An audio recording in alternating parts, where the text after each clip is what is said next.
కొందరు పొలిటికల్గా అడ్వాంటేజ్ తీసుకోవాలని, అసలు లా అండ్ ఆర్డరే లేదు, ఇంకో పక్క కక్ష సాధింపు, ఇంకో పక్క సినిమా ఇండస్ట్రీ మీద ఏది పెద్ద దెబ్బ పెడుతున్నారని నా ఉద్దేశంలో మరి అల్లు అర్జున్ ఆలోచన చేయాలి. ఈ సినిమాకు ఎవరు టికెట్లు రేటు పెంచుకోవడానికి ఎవరు పర్మిషన్ ఇచ్చిండ్రు? రేవంత్ రెడ్డి గారు ఇచ్చిండ్రు, బీయింగ్ ఏ హోమ్ మినిస్టర్. అంతేకాకుండా ఆయన మాట్లాడినది అసెంబ్లీలో ఏమన్నాడు? పరిస్థితి మీద తల్లి అయినటువంటి రేవంత్ చనిపోవడం, కొడుకు తేజ కిమ్స్ హాస్పిటల్లో ఇప్పటికీ చావు బతుకులో ఉన్నాడు. దాని మీద అసెంబ్లీలో సమాధానం చెప్పే పరిస్థితి అయినది, సమాధానం ఇచ్చాడు.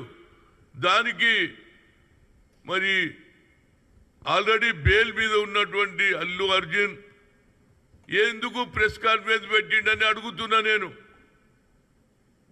పెట్టవలసిన అవసరం ఏమి ఏర్పడింది? నువ్వు ఆల్రెడీ బెయిల్ మీద ఉన్న వ్యక్తి అసెంబ్లీలో మాట్లాడింది ముఖ్యంగా ఒక ఆడపడుచు చనిపోయింది, ఇంత పెద్ద అన్యాయం జరిగిపోయింది, కొడుకు హాస్పిటల్ ఉన్నాడు ఆవేదనతో. పోలీసులు ఇచ్చిన రిపోర్ట్ ప్రకారంగా నువ్వు చేసిన ఏదైతే పర్మిషన్ లేకుండా నువ్వు రావడం, ఇవన్నీ జరిగినాయి. నా ఉద్దేశంలో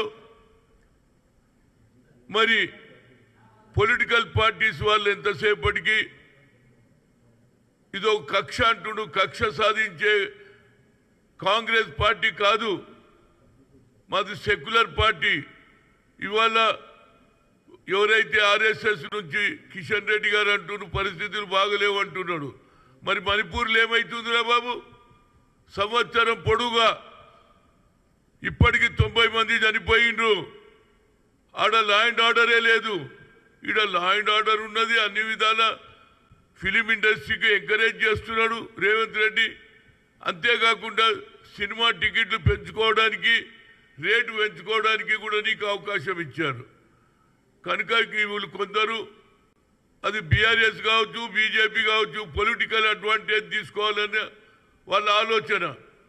నేను అల్లు అర్జున్కు నిజంగానే నీకు ఆలోచన ఉంటే ఆ పిల్లగాడు తేజ కిమ్స్ హాస్పిటల్లో సీరియస్గా ఉన్నాడు.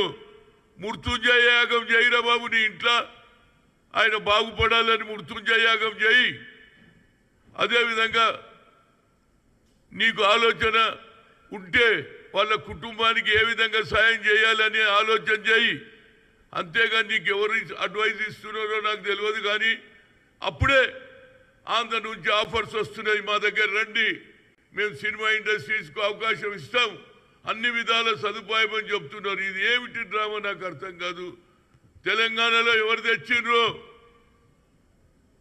ఈ తీసుకురావడానికి? డాక్టర్ మర్రి చెన్నారెడ్డి మద్రాసు నుంచి ఆనాడు నాగేశ్వరరావును మొదలు పిలిచి ఆ తర్వాత ఎన్టీ రామారావు అందరూ వస్తే ఇక్కడ ఫిలిం ఇండస్ట్రీకి మంచి కోట్లు ఉన్నటువంటి ఏరియా, భూమి ధర ఉన్నటువంటి ఏరియాకు తక్కువ ధరలో మీకు ఇచ్చినా లేదా?